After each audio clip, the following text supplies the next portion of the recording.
E bora lá. Hoje é quarta-feira. Mas o destilão aqui vai fazer o que? Colocar o volante com o comando de som aqui no sistema original do carro.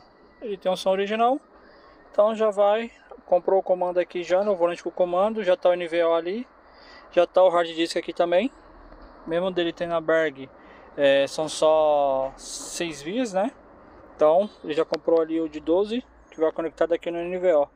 Então bora desmontar o bichão aqui e soltar tudo, né? Que eu tenho que trocar o hard disk e já fazer a troca ali do hard disk e mais a ligação do volante. E não esquece aí de seguir nós e se inscrever no canal, hein? Se inscreve aí, povo. Ajuda aí também.